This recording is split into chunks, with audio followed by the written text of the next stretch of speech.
So you've been thinking about making a move to the Chicagoland suburbs, but you're just not sure exactly where you need to end up or what you really need to know before you move here. So today what I thought I'd do is I would break down the 4 things you absolutely must know before you decide, hey, let's pack the bags and actually make that move.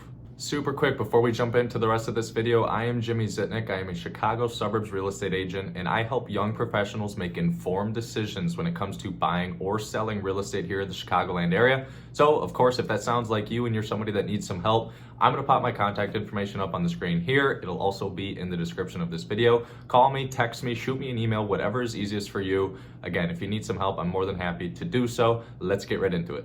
The first thing you absolutely must know, and it is the most common question I get, especially from some of my out-of-state clients, is how expensive is it to live in the city of Chicago? How expensive or how much money could you expect to save if you do decide to end up in the suburbs? So let's get right into it. Let's break down some numbers and see how much money are you going to spend in the suburbs versus in the city. Now let's start with the biggest cost you're going to have when it comes to making a move, and that is obviously going to be the home, townhome, condo, whatever type of property it is that you decide to purchase. At the time of filming this, the average cost for a home in Chicago today is sitting at $479,000. Whereas if you look at the suburbs in comparison, our suburbs have been seeing a pretty healthy increase in sales price over the last few years. The average sales price in the suburbs today is sitting at $441,000. So while you might be able to save a few bucks on the actual purchase price itself, in the suburbs, you're talking about $30,000 in savings. I think, and especially for some of the out-of-state folks who might be moving to Illinois in the Chicagoland area from another place, you're going to be unpleasantly surprised when you see the Illinois tax bills. At the time of filming this, the average tax bill in the city of Chicago is sitting just north of $3,800. And if you kind of zoom out and you look at the suburbs, that tax bill is sitting at an average of $7,200 a year. Now, I know that might be a big gasp, but there's a lot more space in the suburbs. You're usually going to get more square footage. There's also some other benefits that we're going to touch on later in this video. But yes, your tax bill is, in most cases, going to be about doubled if you live in the suburbs as opposed to being in the city. The second cost I want to kind of break down when it comes to housing itself, because I think it gets overlooked, especially in the city, is the HOA fees. Now let's start with the suburbs. HOAs aren't super common here unless you're in a townhome or a condo. Then 99% of the time you're going to have that monthly fee you need to pay to your homeowners association, and oftentimes it's including things like snow removal. They're going to cut your grass. Sometimes it's going to include some utilities. Mostly trash is going to be the one included, if it is at all. That monthly bill is sitting, on average, I would say, at about $250 to $400 a month. You can find some higher bills if some of the amenities in the area are on the higher end. They might have a clubhouse with a pool, or maybe you're in a golf course community where sometimes you have access to golf, sometimes you don't. It's just more expensive because you live on the course. But on average, they're pretty affordable in the suburbs, sitting at, again, $250 to $400 a month, depending on where you're at. Now let's spin that and kind of compare it to the city of Chicago. So I see people getting shocked all the time because these HOA fees in the city, though they are all over the board, there's a ton of variety.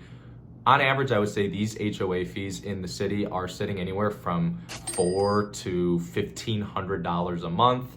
Of course, in the city, you might have some amenities that you just won't find in the suburbs, like a valet or a 24/7 doorman. You might have a very high-end pool and gym in your building.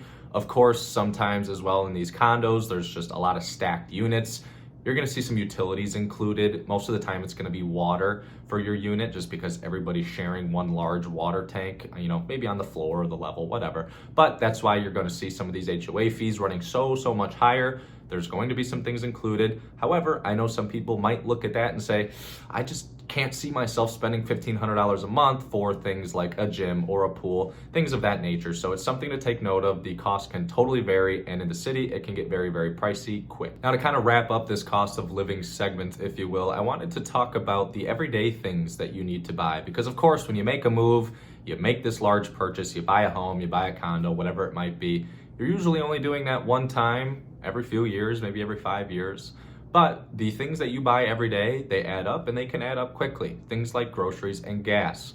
At the time of filming this, the average grocery bill per person per month in the city of Chicago is sitting at $327 a month. Compare that to the suburbs, sitting at $299 a month. You're saving a little bit on everyday essentials in the suburbs as opposed to the city. Now, something like gas, I know that's a very hot item always. Gas in the city right now is sitting at about $3.60 a gallon. Again, just depending on where you're at in the city. Same goes for the suburbs. There's a lot of variety, but on average, I think you're gonna see about $3.10 a gallon. So what I'm getting at is everyday essentials, things you're going to be buying all the time, are going to be a little bit cheaper in the suburbs, a little bit easier to get your hands on, and overall going to save you money. Now, jumping into the second thing you absolutely must know about the suburbs. Money was the most important thing for most people. That's why we covered it first. But number two is going to be your commuting and your travel times. How long can you expect if you do decide that the suburbs are the choice for you? How long is it going to take you to get to the city? Maybe you need to get there for work. Maybe you're somebody who likes going to a lot of sporting events, concerts, things that are going on in the city. Where's going to be that sweet spot for you? Because this can ultimately affect your experience living in the suburbs for good or for bad. So let's jump right into it. Now, if you are going from the suburbs to the city, you've got two main ways of doing so. You're going to have one, the train, the metro. Now, I will give kudos to Chicago and the surrounding suburbs. They have done a great job over the years of building this very vast, very efficient, very timely train system from getting people A to B, B to A, from the city to the suburbs, and it's got a ton of options. Now, when it comes to the word suburbs, that gets thrown around very loosely here in the Chicagoland area. If you're from here, you know that. If you're moving here from somewhere else, you'll learn that pretty quickly. However, on most instances, you're going to see, if you do decide to take that metro every day, or if you need to be in the city a few days a week, you can expect, depending on where you are, anywhere from a 30 to 90-minute ride from your suburb into the city. Now, your second option when it comes to getting from the suburbs into the city of Chicago is, of course, going to be driving. It's going to be your car. Now, the question I get, of course, is, hey, how long does it take me to get from suburb A into the city, from suburb B into the city? There's no one-size-fits-all answer for that. Of course, it depends on how often are you needing to get there? What time are you leaving for work or for whatever reason you're in the city? What time are you leaving? So on and so forth. There's a ton of variables when it comes to that time. However, what I feel comfortable telling most people is you can expect anywhere from 30 minutes all the way up to 2 hours each way for travel time in the car because, and welcome to any major city in this country, Chicago traffic can and it will get very bad. However, you can choose your suburb wisely.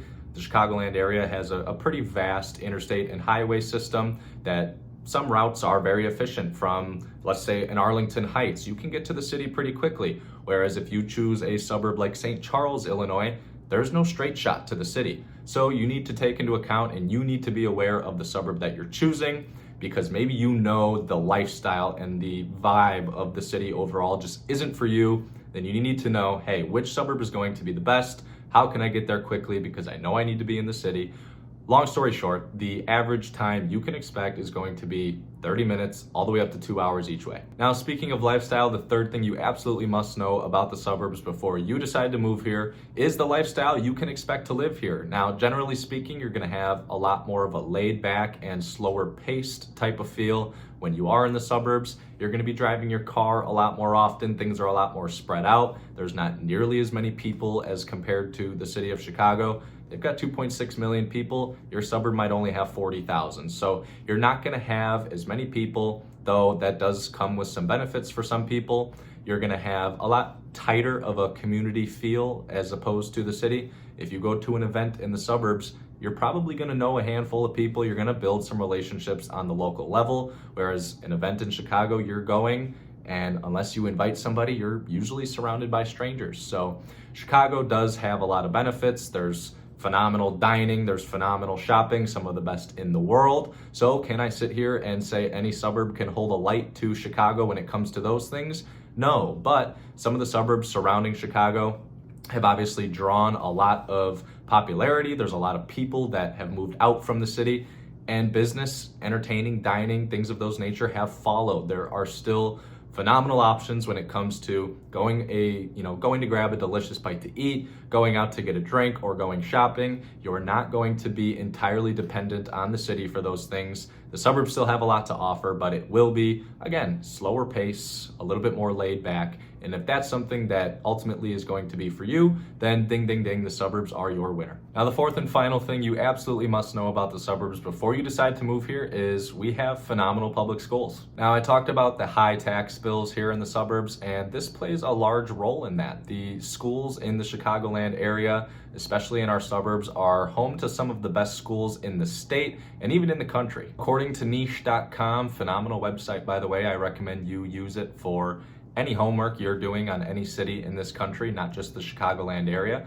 However, they came out with their 2025 public school data, and according to them, there are 4 Illinois Chicago suburbs high schools that rank in the top 100 in this country. Coming in at number 1 in the Chicagoland area and number 47 in the country is Stevenson High School, that is located in Lincolnshire, Illinois, followed by number 2, that is going to be Hinsdale Central. They are number 91 in the country, right in Hinsdale, Illinois. Coming in at number 3 in the Chicagoland area and number 93 in the country is going to be Glenbrook South High School, and that is in Glenview, Illinois. And last but not least, number 4 in the Chicagoland area and number 95 in the country is Neuqua Valley High School, and that is in Naperville, Illinois. Now, yes, it's great to sit here and say there are 4 Chicago suburbs with school districts that rank top 100 nationally. But Jimmy, what if I don't need to be in those areas, or what if I need to be somewhere else, or whatever reason you just don't want to be in those 4 areas home to those schools?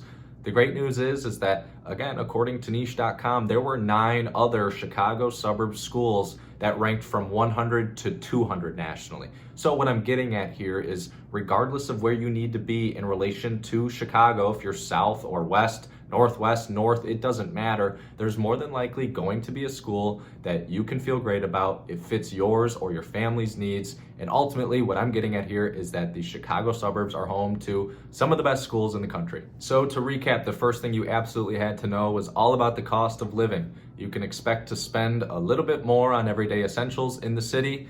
You're going to save a few bucks buying a house in the suburbs, but your tax bill is going to be a lot more. HOA fees are all over the board.